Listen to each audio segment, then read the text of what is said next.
Yeah.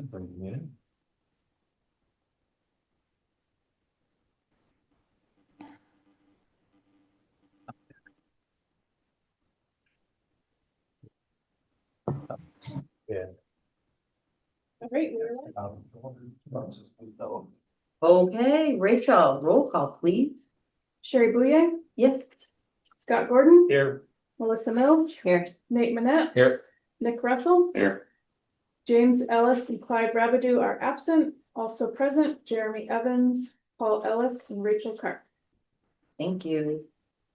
Same on this one. We are skipping appointment of chairperson. Accept agenda. I need a motion. Good. Is that a All second? there, So one of the things though, Paul, I think, would you agree we could take resolution 16 off the agenda before we accept it? Yes. Okay, so there would be just a Modification. modification, remove agenda. 60. Is that because it's a 16. question? Yeah. I was going to reply, but I shouldn't. Okay, with you. So I suppose that it would just be an amendment to the agenda could be done. Or it's moved with removal of resolution 16, 60.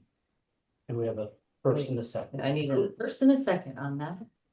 A revised agenda also. And all in favor? Aye. Oh. Public comment, I see nobody. Approval of previous meeting minutes.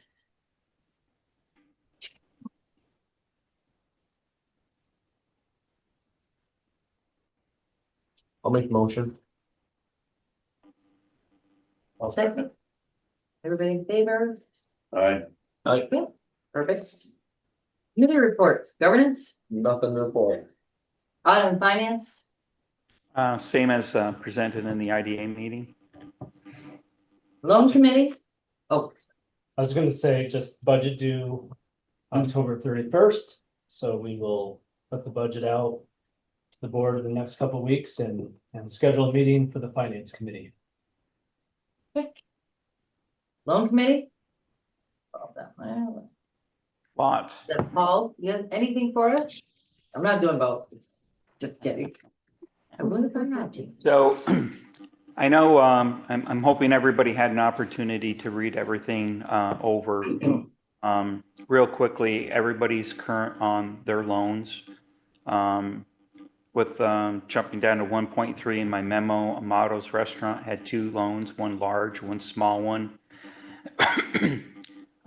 They did approach me about doing a complete refinancing of all of their debt. It was going to be about $300,000. I indicated to him that we weren't interested in expanding our portfolio for restaurants. And, you know, there was a little bit of back and forth. He says, well, I've been making my payments. And I said, I understand that. I said, but we'd be, you know, the current loan amount is around $75,000 in principal. And I flat out, you know, told him and you know, that it's just not something that we're willing to do. I'm not going to increase our exposure to $300,000 on a restaurant.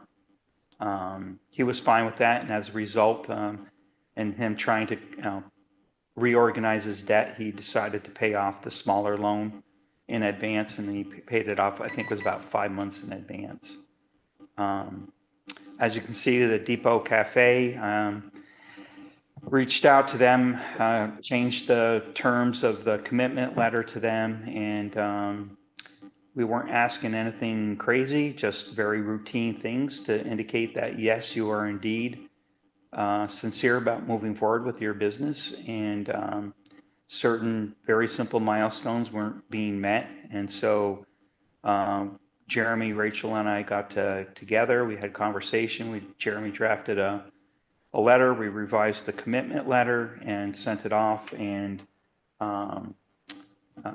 the client has decided to withdraw her interest on both parts. So I just wasn't comfortable with some of the delays, changes in her timeline, kind of just set off some warning bells. And I just felt that we needed to have some extra requirements in there that certain milestones were being met.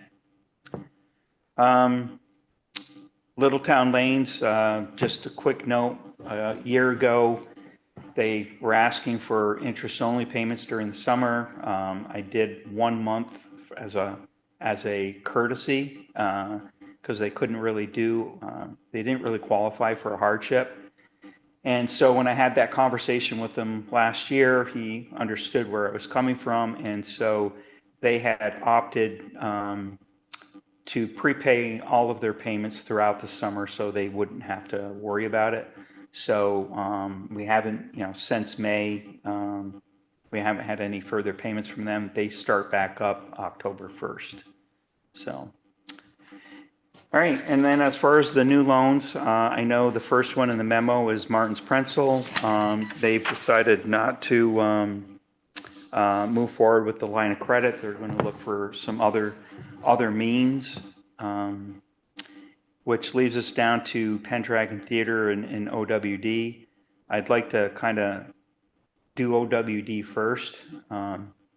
Based upon the feedback and the comments from a previous meeting with board members about OWD, originally they were going to do a 12-month extension at Nick's suggestion, wanting to keep things more short-term. We've dropped it down to 6. The interest rate remains as the current expiring amendment is at, and it's interest only and a balloon payment at the end. The one thing that I want to emphasize is, I've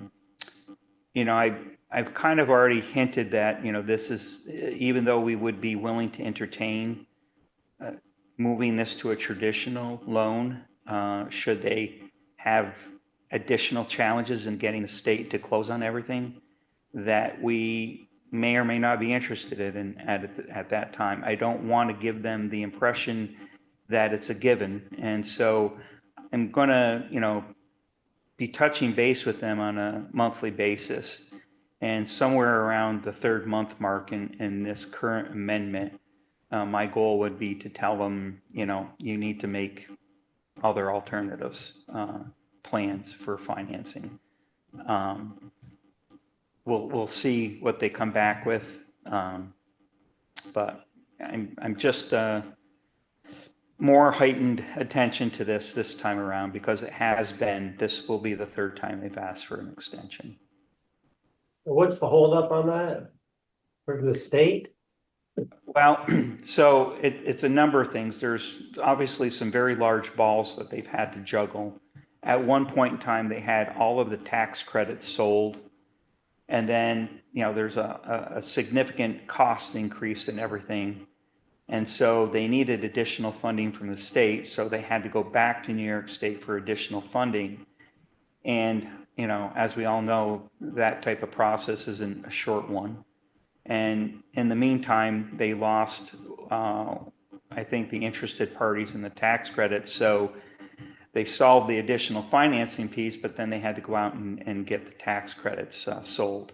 They've sold a portion of them, but they're still looking for a buyer. Well, they are talking to a couple interested parties on the historic tax credits, but there was nothing definitive enough that they shared with me that I felt gave me any confidence at this point that I could share with the board to help weigh in on this decision. So at this point in time, they have a portion, about half of the tax credits sold. They're still looking for the other half. My conversations with them, I met, Jeremy and I had a conference call with them, or a Zoom call, and basically, they understand where we are. They know that, from follow-up conversations, they know that they're appreciative of our assistance, but they certainly understand the position that it puts us in now that this has been the third request. Their team seems very knowledgeable, very involved. Nothing has significantly changed in terms of the structure of the organization and reviewing their financials. You know, obviously an organization like this, you know, things are, you know, tight for sure. I think if I was underwriting this for the very first time, I would say pass, but you know, there's very little opportunity or choice, I think, right now, other than to give them some time, give them the extension and basically tell them, start preparing now to find alternate financing. I was curious, it looks like, were we at 8.5% interest and now we're at 7%?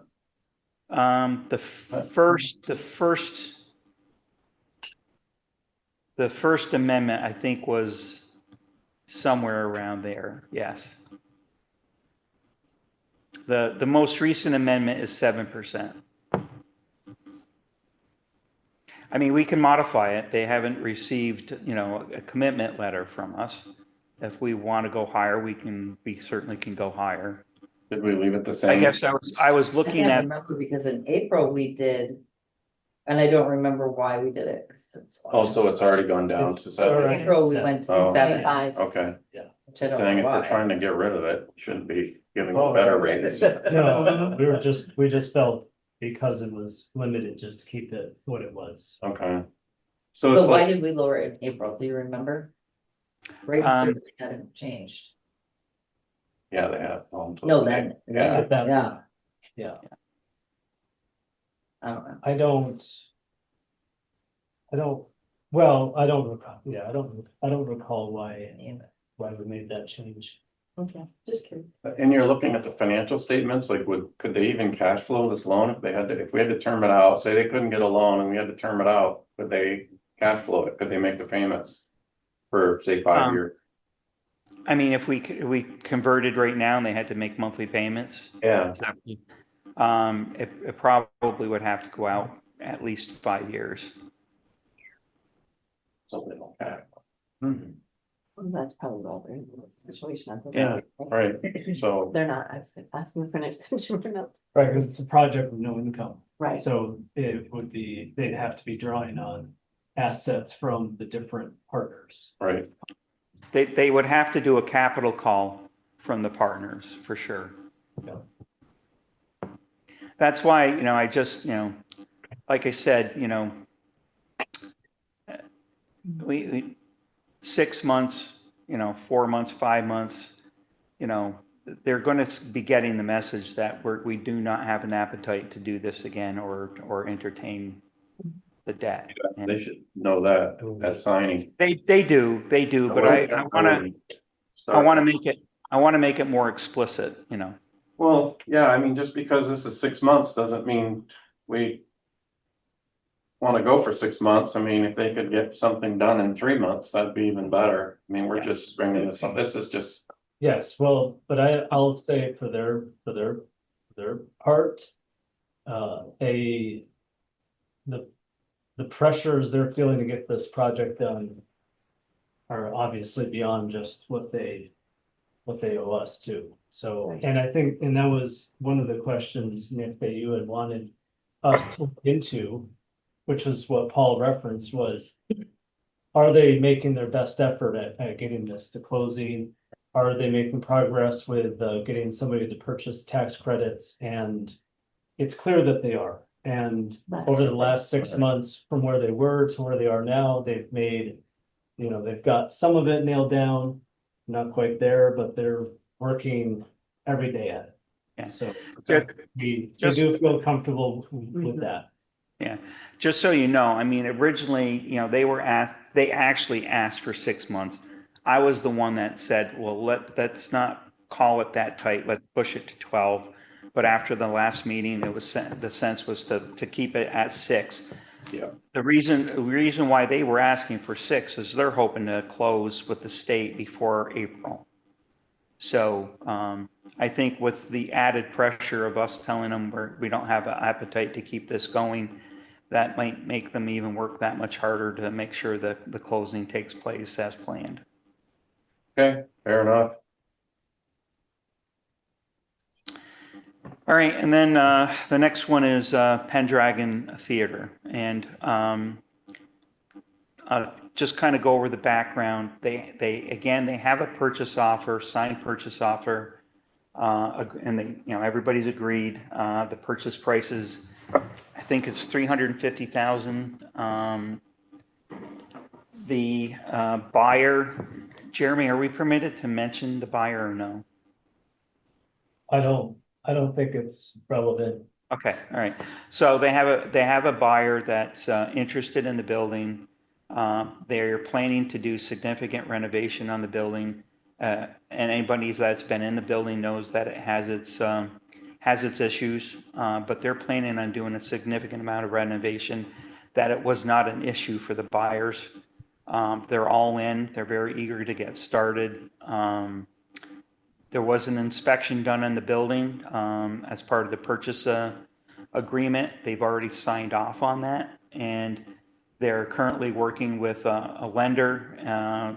From what I understand, everything's to the underwriter at the bank, and they're hoping to be able to move forward with that and get a commitment from the bank and hopefully have a closing in November. The question comes up, if they close in November or December, why does this help Pendragon? And it's a big part of it is because they're, unlike a lot of construction, they're way ahead of schedule, and that has put a crunch on their cash flow, obviously. They're waiting for funding to come from the state. And, it just, right now, every dollar is needed. And in conversation with the president of Pendragon, I said, is it really that critical to you folks to have this money, even though, it might only be for 3 months? And she goes, absolutely. And so basically, we're just simply taking a first position on their existing building, not the new theater, the former theater. We would have first lien position on the building, and the terms, as I mentioned, would be for 6 months or whenever they close, whatever occurs first, and the funds being directly wired to us at closing. So it is a lot of money.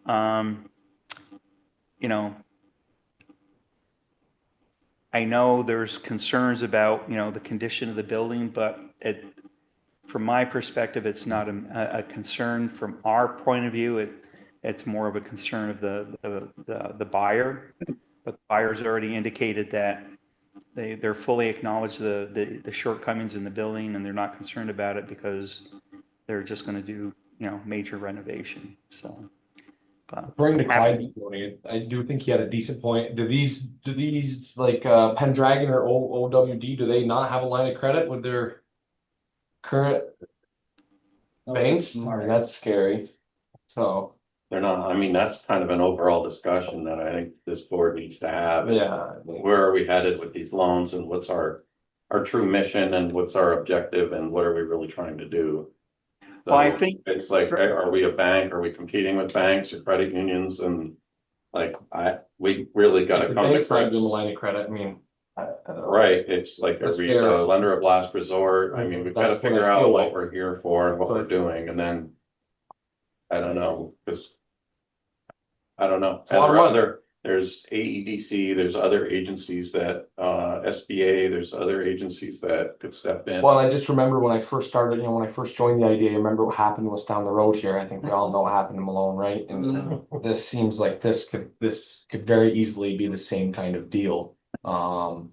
Having come in right when we were looking at that one, and the care and the underwriting we do now, especially with Paul being around compared to what happened with that, it's And that's great, but still, have we checked with them why they're not going through their banks? Why are they coming? They have. I was going to say that. So everybody who is around is in on Pendragon already.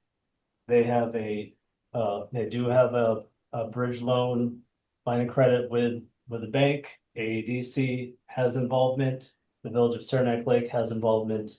The state has committed through several different grant programs funding for the project. And even National Grid has as well. The problem, there's a two-part problem, one which has existed from the beginning. And one which Paul alluded to. What has existed from the beginning is the lag time between when work gets done, them having to pay their contractor and waiting for state reimbursement, which we are helping them with already on trying to work through all that. And that's been a problem. That's why they have this bridge loan through the bank. That's why they've talked to us about this. It has become more acute because of what Paul alluded to, which is that they're going to be finishing faster than everybody anticipated. And when we had a conversation with the grant agency about this a couple weeks ago, and in their mind, they're thinking we were all thinking next spring, we'll do a final reimbursement request. But now we're trying to back that up to earlier because they're going to be done. And the longer they have to wait for reimbursement, the more it costs them to pay on their bridge loan and other things. And so, I mean, is there a conventional construction mortgage on the project? Because then it shouldn't matter when they finish. I mean, good if they finish soon, but there should be a mortgage, there should be mortgage draws, so as the project gets completed, the bank or the financial institution reimburses the contractor for work 100%. but is that all in place? Not in the most traditional sense. Well, The bank.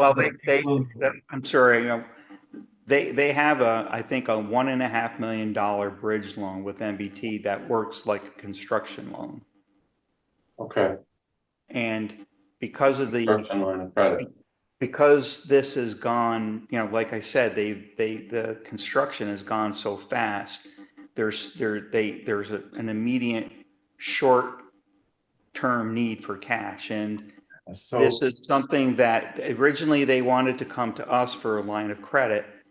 I wasn't really in the mood to entertain that because I just didn't feel that there was enough there doing it as a line of credit. And when they were finishing up their season and I found out that they were selling the building, my feeling was, look, I don't want to wait in line for the state to send in money.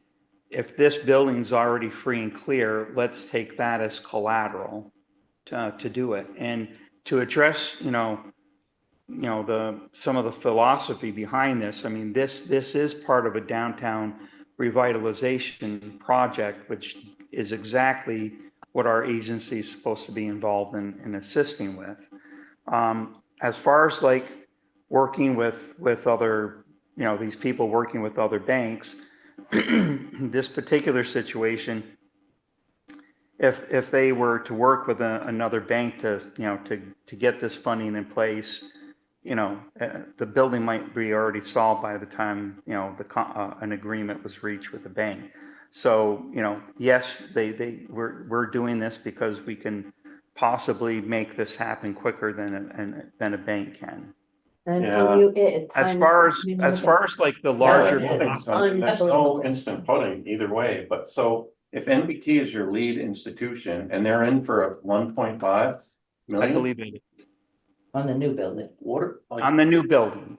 Yeah, so they should be all in, like they've got the personal guarantees, they've got the first mortgage, I'm assuming on everything, they've got the construction loan. Not on the current property. They have. It's on the bill. On the other property they do. So has anyone talked to NBT or whoever the loan officer is to find out what their heartburn is or what their threshold of pain is? Cause we're just like a Band-Aid after the fact. I don't love it. I don't either, I gotta Well, be honest, isn't it and Paul, I already- don't disagree with you, Isn't by, it for a isn't there a closing though in November? Isn't that the closing date? That's their target. Is yeah. it- And there's a. 300,000. I was just gonna ask, I wrote down commitment There's a letter. hard Do you have a commitment. commitment letter? You've seen a commitment letter? From the buyer, buyer? no, that was actually Right. something that Paul was gonna bring So. up. That makes me more nervous, That's a because if this suggestion. falls through, So is this construction going over the 1.5? Oh, yeah, this is a $10.5 million project. oof, So they've been pretty much maxed out all the other. avenues. They're getting grant. Most of, I mean, I think don't hold me to this, 60-70% is privately raised funding. Okay. The balance is mostly state and a little bit of other, if there's a big national grid grant. The problem is that all of the state funding is mostly reimbursement based, means you have to complete the project. So they have $3 million that they cannot get until the project's completed. And then there's a lag time of several months. And then the rest can be done in progress payments So what do they need this capital for? for paying for their construction costs right now. That NB. Which is a critical construction time of loan year isn't covered, Yeah, Keep going Right, to finish. they've already, and they've already used the private gifts and so on. they've used most of But them. everyone involved in No. in that. Yeah. Whoever's involved in that is not going to let that fall. That's correct. No, it's a huge project. exactly. But They're my not- concern is the commitment letter on this one, so what if that, there is none and they're not there yet? How do we sit on this one, on the old building? If they don't. If it falls through. This should be contingent on Then we a would- hard commitment. Mhm. Then we would, I mean, It will be. the first position collateral on that property. Like now till the end Does- of November, this is when, like, you're finishing up a lot of things. You don't have a lot of time, especially in Saranac Lake, to do construction from now until. Does the new buyer, would the new buyer know that? No, Well, no, we get from the Buyer of the old building, as there would be this essential lien on the Yeah, he said building. that. He was good with it. I thought he said that. Paul, What's that? I didn't hear the question. It would be free and clear by then, because Pendragon, the sale of the property would come directly to us. So there wouldn't the lien wouldn't continue, because what they owed us would come to us at closing. And if the sale doesn't go through, then we have a building that, Correct. So, and Sherry's asking you're asking, is there a, we have Bank somebody else's commitment letter issues on from our the buyer. hands. correct. yeah, Because that's our That's what payout. we do, Right. right. That's our primary source of repayment. I think Paul and I would agree that that's a fair thing to ask.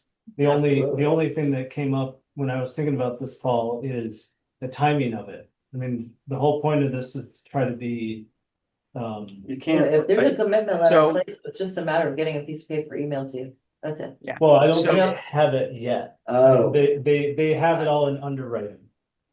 Hey, Hasn't oh, actually been approved. okay. so, Paul yes, we are, raises- I have had a couple of conversations with the board president regarding this issue, that it would be unlikely for us to make a loan unless they had a solid commitment from the bank willing to make the loan to the buyer.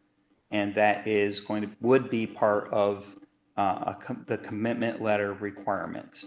Now, it would be up to them to decide if they got the commitment letter tomorrow, great, they can make the decision and say, yes, this makes sense because we need the funds right away. If they don't get a commitment letter until the end of October, then they're most likely going to say, this doesn't make any sense because now we're going to close within, 30 to 45 days, don't want to take on the additional closing costs, and they might say, not going to move forward.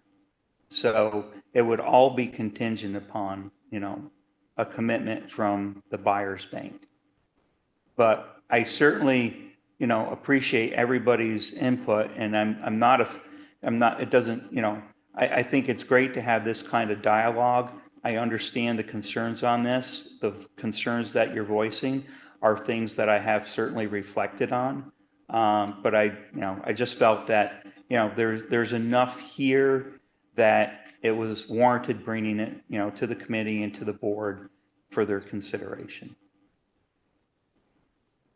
Well, the worst case scenario is this falls through, this sale falls through, and we're left with the old Brandy Brook property. Pendragon Theater Building. Correct. Yes. Right, but are you talking in terms of the deal not going through, even if they have a commitment from the bank? I'm talking about if the buyer falls through, if that whole process falls through. Mm-hmm. No, I got you. It's certainly one of the most unique ones that I've presented to the board, that's for sure.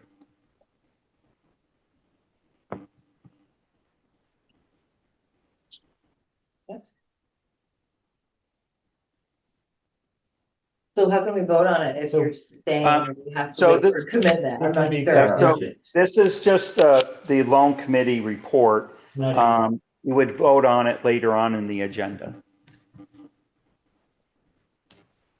Okay.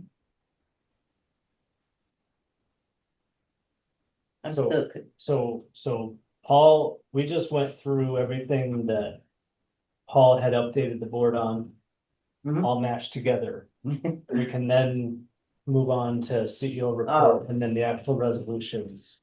And he just jumped ahead, He just to did. kind of fill us in. Well, no, it was part of the loan committee report that I Oh. was sharing. I appreciate that, thank you. Good job, Paul. Thank you, Paul. Yep. Treasurer's report? So in regards to the treasurer's report, one of the things that I wanted just to kind of bring the board up to speed on is in the past, we might have spent $30,000-$40,000 on a grant project, and it sits on our books, with $40,000-$50,000 in expenses without an offsetting revenue. So it kind of made our financials look like, we were having a rough year. And what was never really done before with any kind of consistency with some of these state pass-through grants, or even like the SEDS grant, right now, and this is a good example, is that we've expended probably, I'm guessing, close to $80,000 roughly on the SEDS project. And that's reflected in the financials. A year or two ago, we would not have reflected the revenue, but basically, since, except for 10%, we're going to recover all this money from state grants, a state grant and a federal grant. So what's different now in the financials is that I am now actually assessing, Rachel Karp provides a spreadsheet that I utilize on where we are year to date on our expenses. That's reflected in the financials. I then take that number and book a corresponding accounts receivable that we will be receiving this money from the state at some point in the future. And when you book a receivable, it's actually, I actually record it to a revenue account. So what I'm attempting to do is match our revenues with our expenses on the grant programs so that the financials are more reflective of what the actual situation is.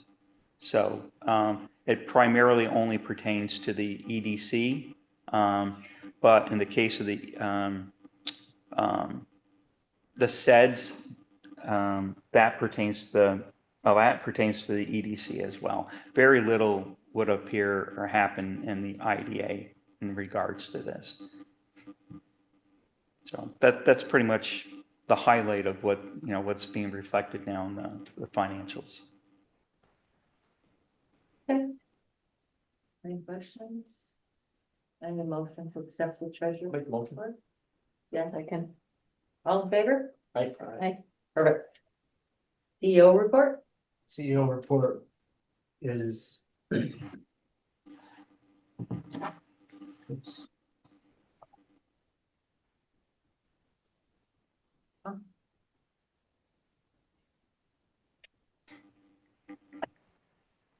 Phone just got logged out. I'll have to log in back in a second, but the CEO report is following. The budget, as we talked about, we'll work on that. I do think there's an opportunity. Both with the SEDS becoming complete. And what you brought up, Nick, is having a larger discussion about how to deploy our funds and when and all that kind of stuff. I think that's, we've come a long way since 2017, 2018, when we had gone 6 or 7 years or so without making any loans. Basically, the money was sitting there doing nothing for anybody. So I see this as a good problem and question to discuss, because it means we're actually trying to do things. And it leads to these types of discussions. So Paul and I will think about how we can come back to you guys with a format for discussing it and coming up with any adjustments or changes that we want to make. The only other thing is I wanted to reference the Resilient and Ready grant program. I was taken back in a good way by a number that I saw the other day in all the back and forth. As you know, Rachel Child spending a lot of time trying to keep projects moving with Resilient and Ready. As you recall, there's 51 total projects, and just about all of them now are either completed, under construction, or about to start construction. I think there might be 1 or 2 that don't have actual approved bids yet. So huge progress made. And Rachel Harp, who has been here almost a year, came in just at the perfect time, because that's when we were starting this whole thing up, and we didn't know how we were going to manage it all. But Rachel stepped in, needed almost no orientation, and has been a huge help to Rachel Child and all of us. With Rachel Child being kind of the person that's dealing day to day with the homeowners and the contractors and all that kind of stuff. It's never ending. And then just behind her is Rachel Harp working on all the paperwork and getting the disbursements ready and all that kind of stuff. They've been a great team. And the number that struck me the other day is that we're waiting for a reimbursement from the state, and we have another set of bills to pay next week. Once we send those checks out next week, we will have expended $875,000 in less than a year on helping homeowners in Franklin County recover from That's awesome. Tropical Storm Debbie. Yeah, Mostly, that's awesome. Malone a little bit, but mostly to the west, the western part of the county. And the Rachels predict that by the time we're done, the total project cost will be about $1.2 million. Beautiful. Spent in a little bit over a year. Yeah, And I that's just awesome. wanted to Kudos to all of you. give Yeah. them both a shout out because of the amount of work. Well, they did. Good. Yay, Rachel. And a great cause, that's what it's all And about. a great cause. Yeah. Exactly. For sure. Yeah, Their week last year, wasn't it? Yeah, August 9th, to be exact. it's unreal. I have a marker in my yard where the water was. It's not to be, just to remind Yeah. myself. Yeah. that I should be selling my house. Remove the marker and before you show it. Oh, yeah, it'd be gone. So that's my report. All right. Jim, Yeah. could I just add on to Jeremy's comment, if you don't mind? First off, my reference when I was talking about the treasurer's report and now being able to bill, accounts receivable and recognizing the revenue matching up with the expenses, that is in large part because of Rachel Karp's work, and her thoroughness has given me the ability to do that. And so it has, that function that she performs has multiple benefits for the organization. The other thing that Jeremy didn't mention is on that $1.2 million, our administrative fees, $144,000. So through administering that particular project, that's going to be the revenue, final revenue that spread over 2 years, but that is some very significant money that's helped the EDC move forward. Sounds like we know who the glue is in this office. That's right. We do, It's everybody. no question about it. Perfect. Yeah. Old business? New business, we have, you just went over that? The Over. update and presentation? Says, no, I do want to go over that really quickly. Okay. You all have in front of me, I'm gonna share my screen because I do want it to be part of the video. No, I can't share it. We will see if we can, I don't know how to send request and do that. While I'm waiting, okay. Now. You have to leave with like 3:15, just say that. No problem. Yeah, I believe that too. Two? 10 minutes? Or, yeah, in 10 minutes after. I will make it quick. I was to. Yeah. Went downhill, went on. Oh, Don't know if this is the right window. This is great. thanks. Yeah. Well. Nothing for my. Okay, so you have it in front of you and I'll just try to just mention a couple things for the record. So as you know, the SEDS, right now we're waiting for public comment and feedback on the SEDS, which we haven't received a lot yet. We're gonna do a little bit more advertising and promotion to get people to weigh in on it. And I don't want to spend too much time on the first few slides. You can read those yourselves. It's just kind of looking back at what our process and timeline has been, and some of the work that we've done with the consultants, some of the engagement that we've had with both the general public, but also stakeholders and committee members. Really, what I want to focus on are slides 9, 10, and 11, and then just finalize it with slide 15. Oh, okay. It says population, time for action. You find the slide that says time for action. And that's right after that one. Population change data. Here's the big, this population change data. We need to look at it. We're actually looking at it a little bit more closely because we want to make sure we understand how prison closures or a decline in prison or inmates at our prisons affect census data, which it does. But let's just take this stuff at face value. We are losing a huge number, like big population of young people. Right. The working age population over the last 15 years. Yeah, for sure. And the initial look at prison data does contribute to this number, but it doesn't explain all of it. So what this led us to, and the data points to it, and just about every single conversation that we've had with different stakeholders has led us to the same conclusion, which is Nick is on that page. It's two more pages down where it says the vision,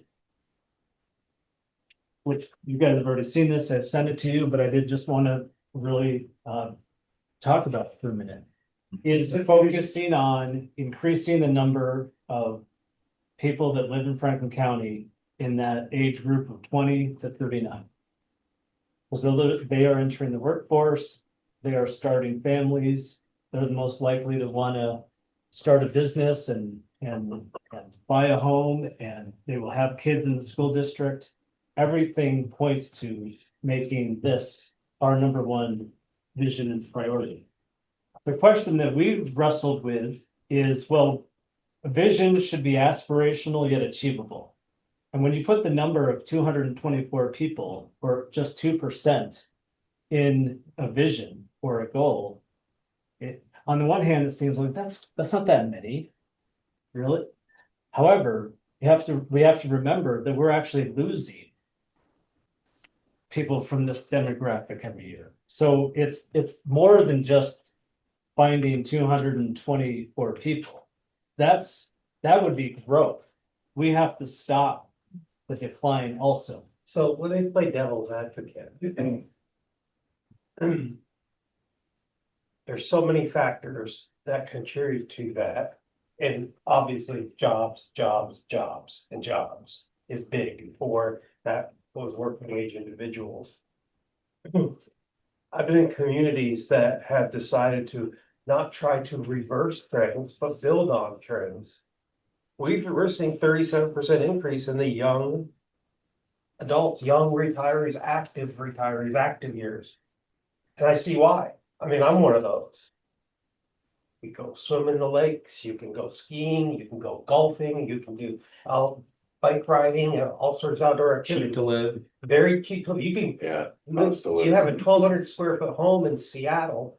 You can sell for $1 million or more, probably more now. Sure.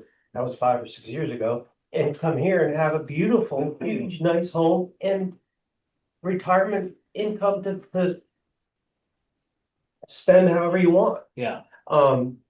So what is the thought about bucking the trend of trying to get the young folks to stay or to come back, or when we're up against the jobs market versus looking at this as a active lifestyle community? I don't want to be, that could be, I mean, could mean a lot of things in a lot of different areas. Yeah, what do you mean? Where are you going? Yeah.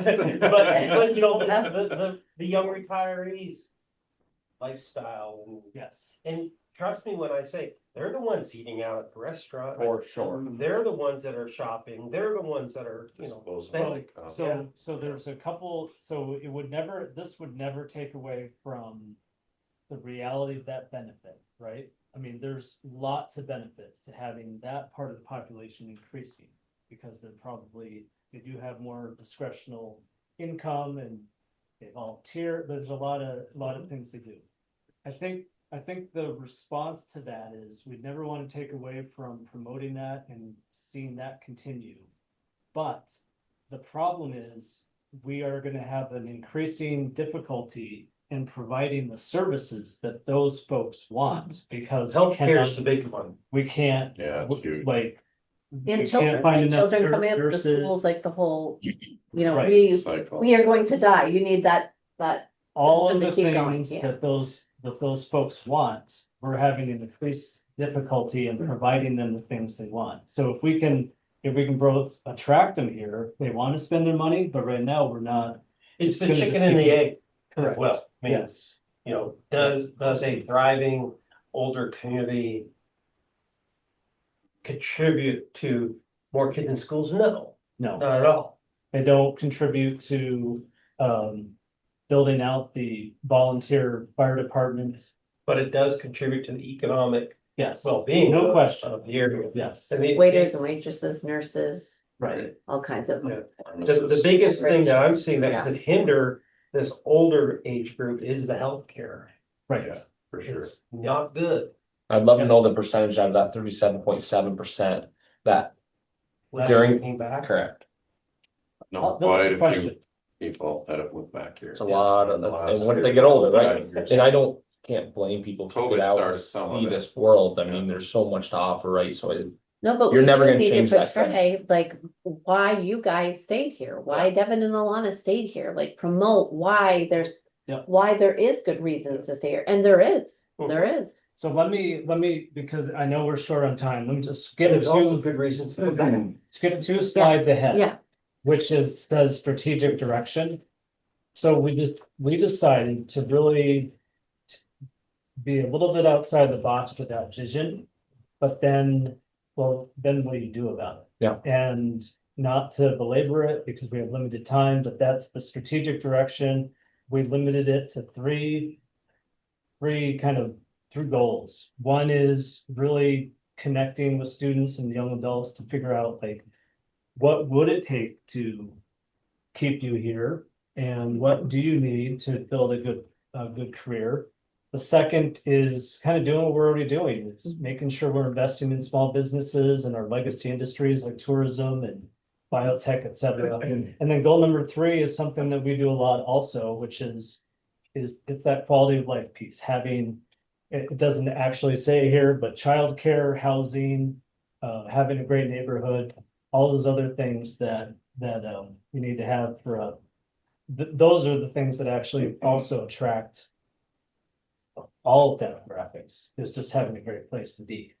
I So think that's, even really promoting like even small small owned businesses, like to really put those out there, because there is only limited jobs in other places, but if they stay, create their own small businesses here to then touch base on all the luxury things, little spas, hair salons, cafes, Yep. all those things that everyone wants to do and have.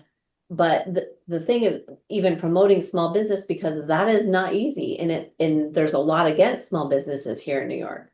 So if we could like kind of get that thought even out of there and bring in more help for small businesses, and that there is that for them. For the kids coming out of school, really pushing just to let them know that. small that's a businesses possibility. are Yes. huge way in getting them into those that are already out there. There's to not see a, what's there's not going a on. profession that I can think of where we don't have a demand right now. Mhm. Like, I so agree. from the traditional trades all the way up to Yes. professional services, you cannot find. Mhm. Do you want to be an Right. attorney? You can have a job here. Do you want to be an accountant? You can have a job. You want to be an electrician? You can have a job. You want a nurse? Pick it. I mean, Yes, they- if you want to be a. We're about ready to go beg. Yeah, So Jeremy, We need. Yeah. we got With the man. but we have a grant that was just funded through the state for 1.2 million that is working with Chateauguay for developing 7th through 12th graders and putting them in internships with local employers in fields that they have interest in. And That's awesome. and even though I was 30 some years in higher education, I'll tell you, not everybody should go to college, not everybody can go to college. And my son, who's an electrician, is doing so much better than my kids who have got master's degrees. Mhm. That's true. And so we're gonna try to put these kids in with electrical firms, in with plumbing outfits and BOCES so on. program like that, my brother was at Salmon, but through BOCES, he was welding and whatever. We They were try to all find placed A with good grade DOT, for- with Alcoa, with. That we shows shows up. 5 or 6 years. Yeah. So. They all that got is- jobs after. Every That's one of goal them. number Beautiful 1. thing. Yeah. On this sheet is Mhm. goal, that Yeah. brand's goal number 1. Now. And that's a good segue just to the next slide, and then I'll call it quits because. Let me say one more thing about this slide though. Innovation in Franklin County. There's something out of the University of Illinois, they call it an innovation index. And I can send you the link to it, but you can look at all different zip codes to find out what is the innovation index, and it's number of patents, number of new jobs created by That's sweet. innovation, et cetera. And we actually we're not horrible. But I think one of the things holding us back from this innovation is that network of investors, angel investors, and attorneys to look at intellectual capital, IP, those types of things. The gap in that. Yeah, it's a big gap. Yeah, And I you gotta, think you find those in the cities. you're absolutely right. Yeah. FCDC roles, last slide, then, we can, move on, because we're gonna come back to this, because the trip for us as a group gets back to a couple different related conversations we've had. One is, how do we deploy our loan funds, right? Like, we have a chance now at looking at a new SEDS. What does it mean for FCDC? What are we doing that currently helps implement the SEDS? What new things should we be doing to implement the SEDS? So that's an opportunity to align how we use our loan funds with the recommendations in the SEDS. Number 1, previously the board has discussed using a portion of pilot fee revenue for strategic purposes. In particular, we heard housing and childcare as 2 places to start. And I think this works with that also. This FCDC roll slide, I just wanted to mention, one of the things that came up in our discussion. Yeah, what does all this mean for FCDC? Because we obviously cannot solve and do everything that needs to be done. We're limited. So what we have down here is just a few different roles we might play depending on what the project or area is. So we may not, like with Scott, your example, this grant program to connect kids with internships. Great, maybe it's just maybe all we need to do is support it and help you market it or promote it, right? In another case, it's something that we need to do or only we could do. For example, we're the only ones that can do pilots for renewable energy projects. Okay, well, there's nobody else to do it, so we're gonna have to lead that. And so as we go forward, we're gonna be looking at it as internally and with a board on how do we prioritize all the things that we could be doing and what's our role? Is it leadership? Is it supporting? Is it funding? And then how do we decide what partners we need to engage with in order to actually get something accomplished? So your feedback right now over the coming weeks is valuable, but we're going to be coming back around and having more conversations so that in January, our plan for the year reflects how we adapt to the new strategy being in place, which we hope to have in front of you for adoption in November. Okay. So that's my update on that. Thank you. Yeah, Very good. yeah, I like it. Next up is the resolution 2025-15, approval of third loan amendment for OWD LLC. I need a motion to bring it to the floor. Right. Melissa. Doug? Can I say? I'll second. Yeah. Oh, okay. Oh, yeah, go ahead. All in favor? Any discussion, Any discussion? about it? Would there be any value to, in this, to somehow say that? Or is this a conversation Paul has that we're Last and final. Yeah, we're I at our think he said he end? was. He's Yeah. already done that. Okay. That's, Well, So it I doesn't just- need to be in this no, amendment. he's made that very clear. Okay. There's no further discussion. Roll call? Terry Bouye, Yes, 15. OWD. Scott Gordon, Yep. Melissa Mills, Yep. Yes. Nate Manette, Yep. Nick Russell, Yes. Okay, Not very official. all right. Next up is 2025-17, approval of Pendragon Bridge Fund. Motion to bring that forward. Mhm. That's me. Discussion. We've had discussion. So same kind of question with this one about putting something in the resolution or about having that collateral, or actually they do have it in there. Sorry, Commitment letter. Well, you're, the Yeah, so if they commitment get the letter commitment from letter, a then buyer. it's good to go. that's right. Right, Yes, yeah, I think Paul and I agree that would be totally appropriate to add in as Yep. a condition. yes. So do you do that and then we vote on it again, or? Yeah, I think, let's see, we could just put it under like that last whereas clause where we have a whole list of them there. We could do another one that says, and whereas this bridge loan is contingent upon receipt of a commitment letter from the buyer's finance. Right, I hate to be stuck with this building. Yeah, right. Oh, yeah. Mhm. so if that would just be a motion and amendment to add that clause. Yep. We'll go for Need a it. motion for the amendment? Mm. I move that we put into the resolution an amendment to require help me, a buyer's commitment letter Right. for the property at 15 Brain Brook. From their bank. Yeah. Yep. Yeah. Good. I. Need a second. We need a for second. that. He, yeah, Okay. let's just second. All in favor? Oh, a roll call. All in favor on the amendment Amendment, of yes. adding that? Okay. Aye. Alright. Okay, And now roll call overall. unless there's any. other Rachel, unless there's discussion. any other. Yes. Sherry Bouyer, Yes. Scott Gordon, Yes. Melissa Mills. Yes. Nate Manette, No. Nick Russell.